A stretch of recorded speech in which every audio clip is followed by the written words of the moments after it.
Di Rusia ada sejenis orang tidak bisa keluar jalan. Jika mereka keluar jalan, melanggar hukum setempat yang disebut kejahatan berjalan.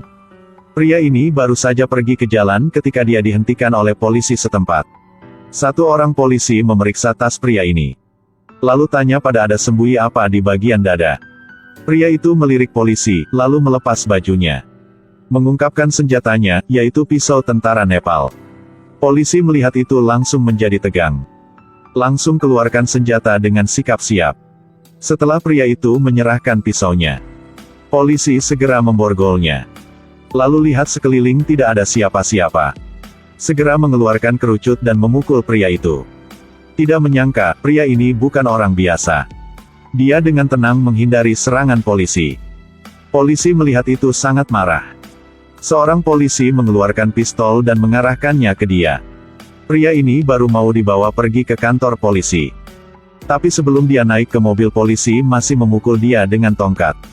Tapi pukulan ini seperti memukul tembok semen. Pria itu diam, menoleh untuk melihat orang yang memukul dia. Dengan cepat dia sudah dibawa ke kantor polisi. Kedua polisi masuki dia ke ruang tahanan. Dia baru mau duduk ada satu polisi membuka pintu perlahan masuk ke dalam. Jack bertanya pria ini keluar jalan untuk apa? Melihat pria yang begitu sombong, Jack langsung ambil tongkat dan mulai pukulnya. Tapi pria itu masih diam. Dia menahan, coba melihat kau bisa seperti itu sampai kapan. Jack pegang tongkat arahkan ke muka pria itu, lalu terus memukul. Tapi belum selesai. Jack terus ambil tongkat listrik untuk menyiksa pria itu. Sampai saat ini, pria itu tidak mau menahan lagi. Dia bergegas bangun mendorong Jack jatuh ke bawah. Lalu tendang sekali, membuat tongkat listrik punya Jack jatuh. Pada saat bahaya, polisi lain mendengar suara itu dan berlari kemari. Satu orang omong, pemimpin ingin ketemu dengan pria ini. Mendengar itu, Jack baru lepaskan. Tapi hal yang membuat dia tidak menyangka adalah, hanya berapa pukulan, dia sudah menghilangkan nyawa diri sendiri. Sekejap mata, pria itu dibawa ke ruangan punya wakil direktur. Wakil direktur tanya pada kenapa bawa pisau segede itu keluar jalan. Tidak menunggu dia berjawab, direktur bergegas seperti kuda masuk ke dalam. Dia melihat izin punya pria ini. Lalu baru tahu bahwa nama dia adalah Stephen. Selebih adalah mantan prajurit pasukan khusus. Direktur langsung perintah bawahan untuk balikin barang untuk Stephen lalu lepaskan dia. Tapi direktur juga bukan orang biasa. Dia ambil MP3 punya Stephen untuk mendengar semua yang record di dalam. Tidak menyangka hanya karena satu MP3 sekecil itu juga membuat direktur hilang nyawa. Pria ini menyelip ke dalam ruangan punya direktur polisi. Tidak sengaja melihat direktur sedang melakukan yang itu. Dia menoleh, melihat mata memohon gadis itu. Stephen tidak peduli, dengan sabar hanya ingin untuk ambil MP3 itu. Direktur hilangkan kesabaran, melihat Stephen dengan santai seperti tidak mau pergi. Dia langsung jalan ke depan muka Stephen. Menancam dia cepat pergi dari sini, jika tidak akan menerima menderita akibat yang serius. Habis mengatakan itu langsung serang, tidak menyangka Stephen langsung balas. Satu tangan menahan lengan punya direktur. Lalu pecahkan lengan direktur, membuat dia tiba-tiba pingsan. Setelah selesai, Stephen ambil asbak masuk ke dalam kantong, lalu cabut kabel telepon. Membawa gadis itu keluar kantor polisi. Stephen baru melangkah keluar satu polisi ingin masuk ke dalam ruangan direktur. Di saat lawan tidak perhatikan, Stephen melemparkan asbak ke arahnya. Membuat para polisi di sekelilingnya kaget. Ya ampun, kali ini pernah harus bertarungnya. Stephen tidak banyak omong, mengikat kabel telepon ke tangan lalu masuk ke dalam ruangan. Hanya satu gerakan sudah habiskan satu polisi duduk di dekat itu. Lalu dia ambil satu pistol sis gede, mendorong satu polisi lain jatuh. Bahkan menambah satu dipukuli di muka sama Stephen berkali-kali. Semua tidaan ini membuat gadis di samping ketakutan. Lalu dengan pengalaman dia bongkar pistol itu, membawa gadis itu keluar. Baru keluar sudah melihat 3 polisi yang menangkap dia. Stephen omong sama gadis itu bahwa ini adalah urusan dia, suruh gadis itu cepat keluar dan menunggu dia sebentar. Setelah itu dia patahkan lengan punya satu orang, memukul wajah dengan siku. Habis itu nambah satu pukulan lagi. Akhirnya dengan pukulkan terakhir 3 polisi sudah berbaring di lantai. Dan pistol punya mereka juga dihancurkan oleh tangan dia. Setelah selesai urusan dengan mereka, Stephen menoleh kembali ke ruangan sebelumnya. Polisi yang datang melihat semua berpikir Stephen bukan orang yang bisa mencari masalah. Lalu keluarkan tongkat ingin serang dia. Stephen tidak mau omong apa langsung maju ke depan.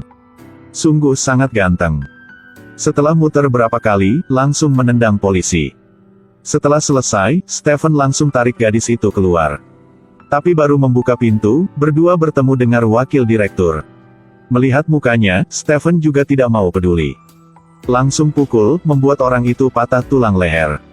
Apa yang terjadi selanjutnya terjadi begitu cepat sehingga saya tidak punya waktu untuk menjelaskannya kepada semua. Dengan cepat, mereka keluar dari kantor polisi. Ketika keluar, Stephen bahkan menahan emosi obrol dengan beberapa penjaga di luar. Lalu dengan santai membawa gadis itu pergi. Saat ini Jack dipukul pingsan tadi sudah bangun. Dia langsung ambil walkie-talkie dan kasih tahu rekan di luar cepat mencari Stephen. Di sisi lain, Stephen ingin membawa gadis ini melarikan diri bersama. Tapi gadis ini ketakutan jadi tidak mau ikuti dia. Pria tarik satu polisi sedang bawa motor jatuh ke jalan. Karena ingin ambil motor jalan ke gunung untuk makan daging bakar. Polisi di belakang melihat itu langsung mengejar, semua ingin membunuh hancurkan Stephen. Stephen bergegas melarikan diri di depan, Jack di belakang terus menembak ke arahnya. Stephen dengan mudah menghindari semua peluru dari polisi. Polisi di belakang terus-menerus mengejar. Stephen berpikir sebentar, langsung bawa motor jatuh dari tebing gunung. Lalu melihat di sekelilingnya. Polisi di atas membawa AK-47 terus menembak ke arahnya. Tidak lama kemudian, pistol habis peluru. Dan Stephen juga ambil kesempatan orang itu sedang mau ambil satu pistol lain untuk mencari tempat buat bersembunyi. Jack terus menembak. Stephen naik bulldozer dan langsung menghancurkan mobil polisi. Jack mulai bingung, ketakutan, suruh bawahan cepat mundur. Kebetulan, kedua polisi baru mundur mobil ke jalan. Ditabrak oleh satu truk.